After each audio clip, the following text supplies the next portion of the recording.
So the news articles I've combed through, nothing really interesting in terms of the news articles. So I want to talk about the recent land sales and also the recent launches, right? The most anticipated launch or the most anticipated land sale recently was the Jalan Anak Bukit land sale, and I mean the results were somewhat surprising to me on many different fronts and many different things.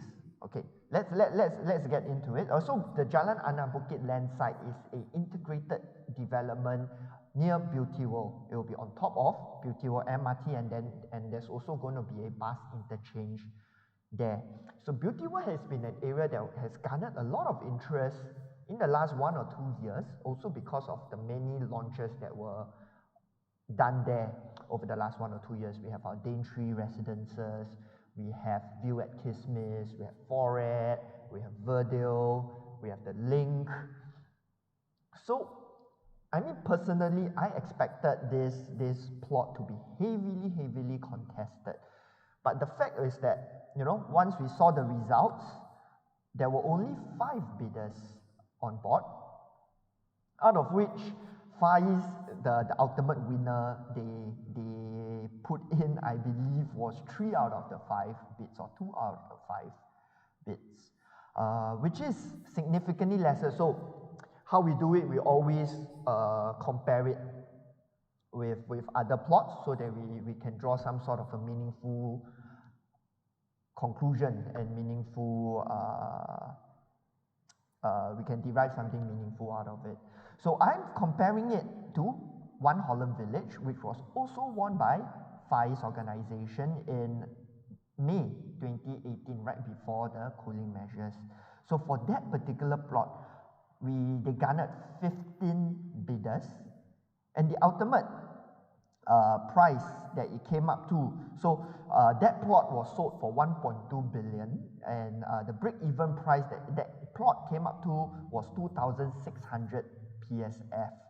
So while you may argue that Jalan Anak Bukit isn't quite Holland Village, they are not that far away from one another, and it's not that, you know, Jalan Anak Bukit is somewhere very remote. The $1,000 PSF differential in terms of the estimated break-even price is really drastic.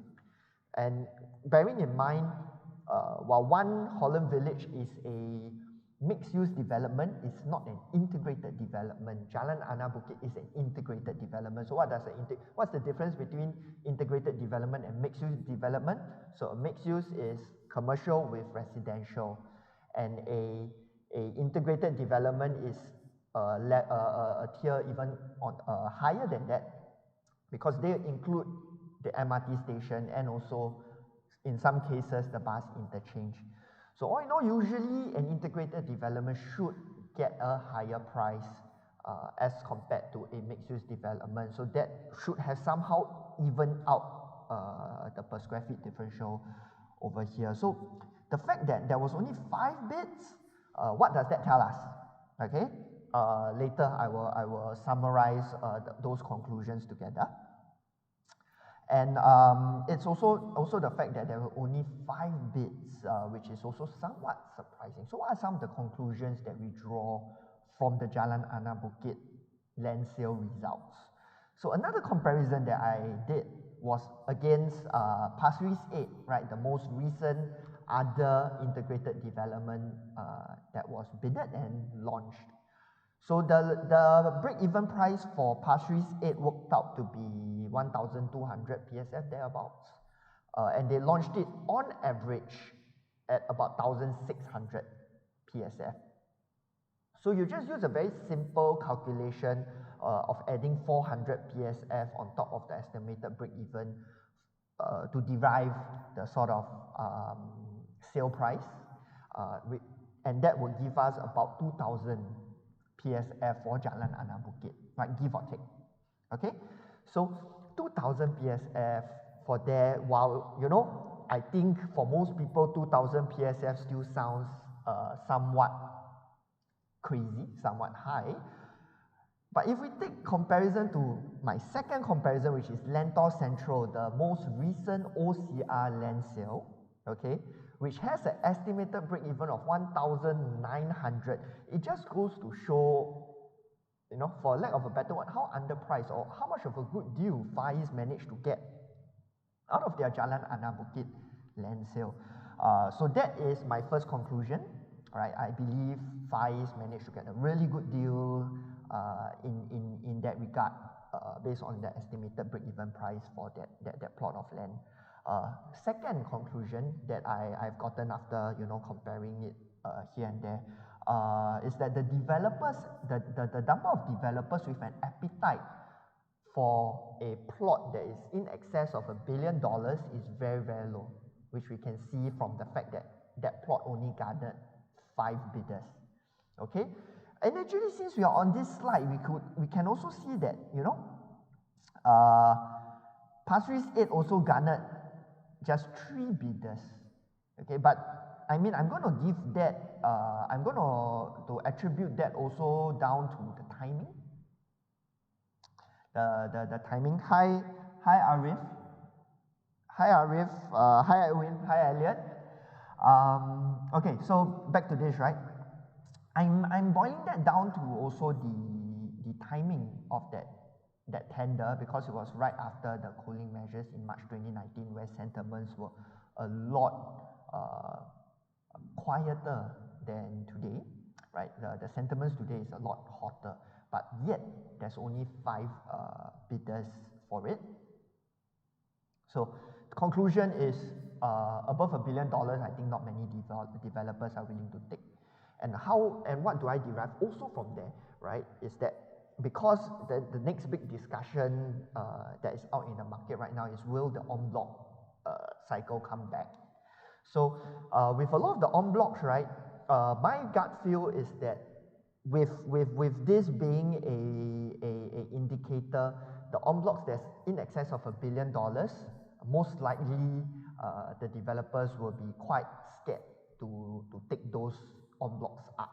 Because if you look at it this way, a en bloc project will have quite a bit of inherent risk involved, as opposed to a government land sale, right? Of course, a integrated development land sale, they have to deal with a lot of authorities, this and that. So there's also some complications over there, but they are given a longer amount of time to complete the project in terms of the ABSD penalties, as opposed to a en bloc project whereby the government also don't care. It is still the same amount of time given for you to sell out the project at 5 years. So with construction delays, with increased manpower costs, so on, I believe the developers are very reluctant to take up land plots above $1 billion lah. Okay, so I mean, that's good. Third point, right? That's good news to all of us, because with the bids being so subdued, right, probably there will not be cooling measures coming real soon. So because, I mean, if we imagine the bid came out to be like, you know, close to 3,000 BSF, and we have like 10, 12, 15 developers bidding it, just like the Lentor Central land bid, right? Then I believe it will be a cause of concern, especially from the authorities' point of view lah. They will be seeing, wow, also many developers with $1 billion to spend, $1.5, $2 billion to spend. There's a lot of liquidity on the developers front.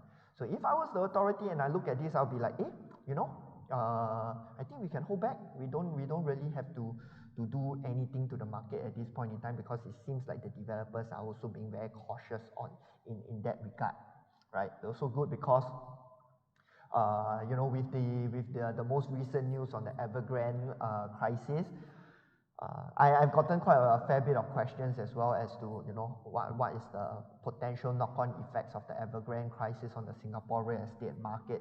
From my personal point of view, I believe there's going to be a very marginal impact. I mean, first thing first, Evergrande doesn't have any developments in Singapore, and also, secondly, if there is going to be an effect, I'm gonna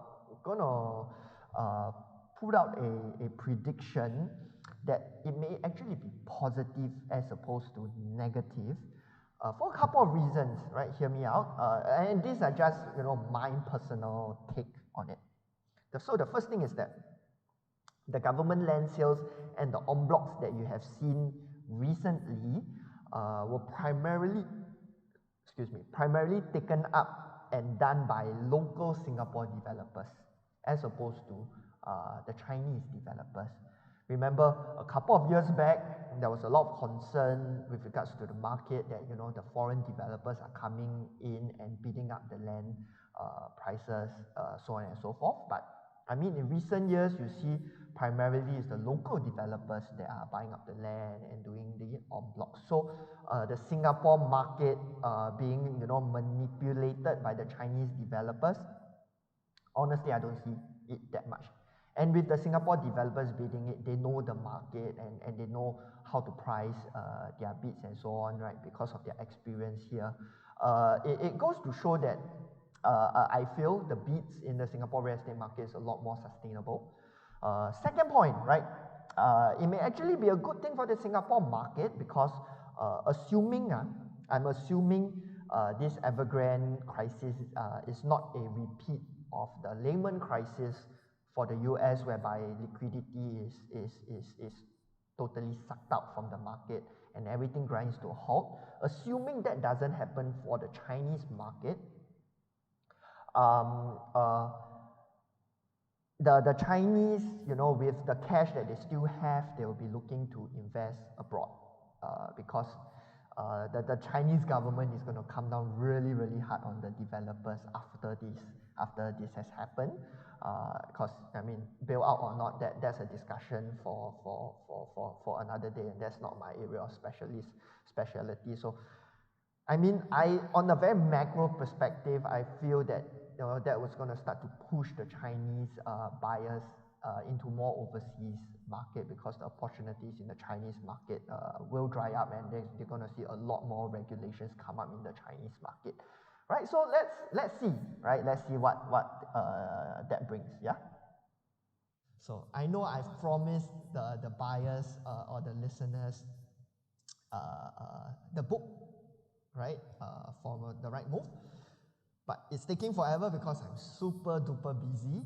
So I thought, in exchange of that, why not I just do a complimentary session, a free session, 90 minutes, just to talk about the fundamentals to real estate.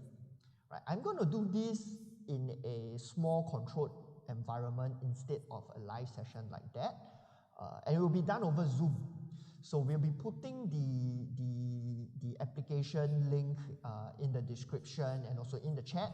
So just go in and key in your details, and we'll send you the details for this particular webinar. It will be done over Zoom. I wanted to keep it small so that it'll be interactive and you can ask me questions in a more controlled environment. Okay, so this will allow you. So what I'll be talking about in this particular session will be real solid fundamentals, like what's driving the HDB market, what's driving the private market, where the market is headed to. We'll be talking about our favorite supply charts and things like that. So so in case it's your first time listening in, you can pop into the session so that you know what we are talking about.